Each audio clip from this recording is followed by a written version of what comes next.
Hi everyone, this is Blake Anderson. I'm a social worker and therapist here in Toronto, Ontario. In this video, I'm going to be highlighting some of the top tips that I'm recommending as part of my course on Scapegoat recovery and recovering from narcissistic abuse. I have 20 in total that I cover in terms of tools and strategies that you can use should you have been on the receiving end of narcissistic abuse or scapegoating that happened in your family and you yourself as a scapegoat. So in this video, I'll be covering the first tip, and the first tip is to do with boundaries.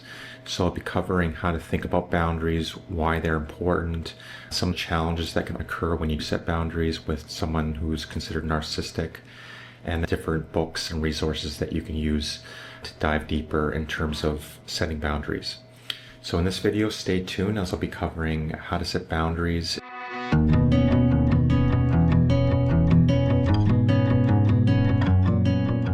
So I'm now going to just walk you through more strategies and tools that you can use and implement into your daily life to help you address and heal these aspects of yourself that have been through complex trauma or are currently on the receiving end of certain dynamics in your family.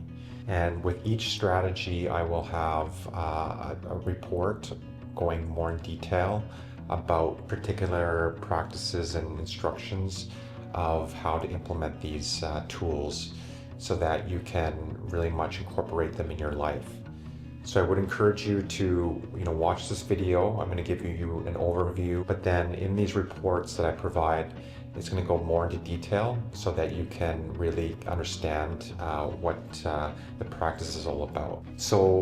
And in terms of integral theory, these different practices go into all the 4 quadrants as mentioned throughout the course. Primarily, they're going to be focusing obviously on the interior of the individual, of yourself, and also on the collective interior, so that's the family, and understanding those different domains of understanding can help you, I think, really strengthen the way in which you approach this. As mentioned, other modalities or frameworks might get you only to only focus on one quadrant, and that I think very much limits the ways in which you can really address these issues in yourself.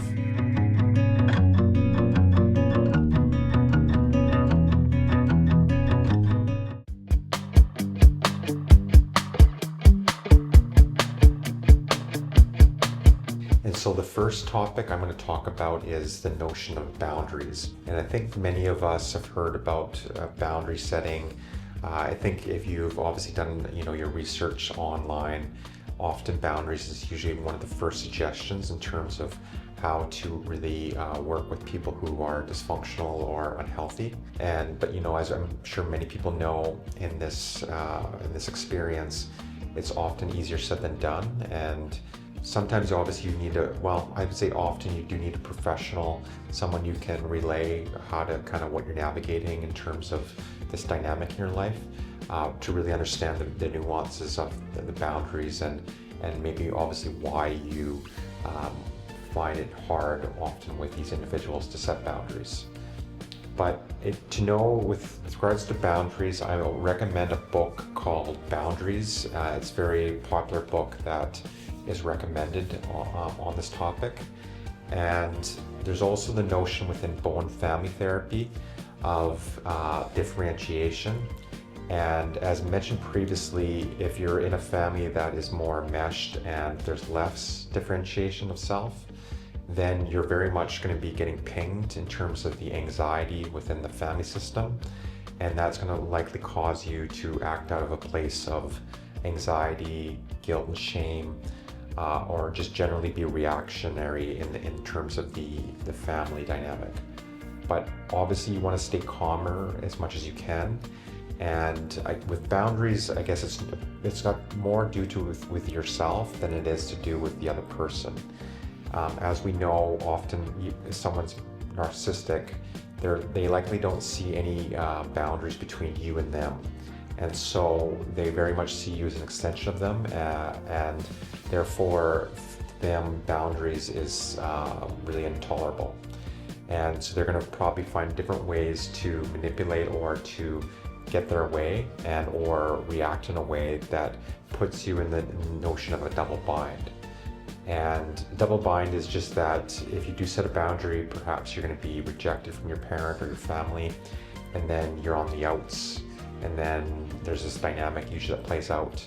So it's often very hard sometimes for my clients to set boundaries, but if you're coming from a place of differentiation and coming from your authentic self and doing the work about really finding out who you are and what is the proper form of action in terms of your dynamic, then it is going to be beneficial for you and for your own mental emotional health, and you're going to be able to stay more regulated in terms of your emotions and just your own mental and emotional health. And so in terms of boundaries as well is, you kind of set the strategy in terms of how you're going to interact with your family. So it might be, telling your mom or your dad that, look, we're going to come over for dinner, but we do have to leave after as we have to get back home. So you're setting those boundaries, and if they don't respect the boundaries, you're also willing to take a step back and might be more limiting in your contact with your family if they continue not to respect the boundaries. And I also suggest the video by Jerry Wise. Jerry Wise has got this YouTube channel, and I think he does a great job of just calmly stating sort of how do you communicate with difficult personalities within a family. And so I would very much recommend checking out his work in terms of understanding how do you communicate this in a family dynamic in terms of your boundaries. So I'd recommend that book, Boundaries. I would recommend Jerry Wise.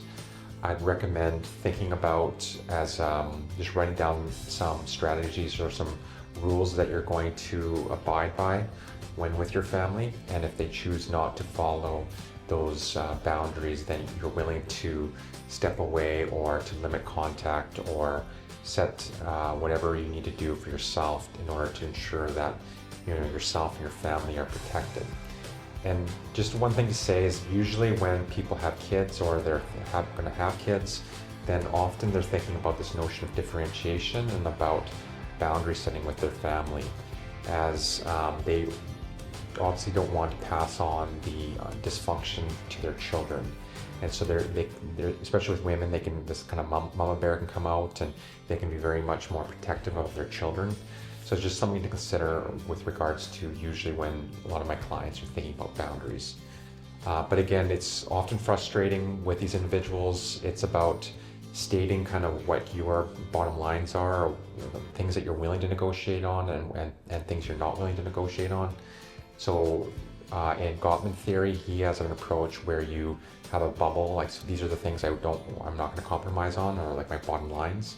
And then there is another bubble that's a little bit more flexible in the sense that you're willing to negotiate with your family. So that's also another way to think about boundary setting, is these are things I'm willing to negotiate or to compromise on. But when it comes to my core safety, my emotional well-being, and rules that you have in terms of maybe your house or the way in which you interact with your family, then those are things that you're not going to compromise on. And so that's a good way to think about boundaries. I'll finally suggest looking into the book, It's Not You. You check out her book.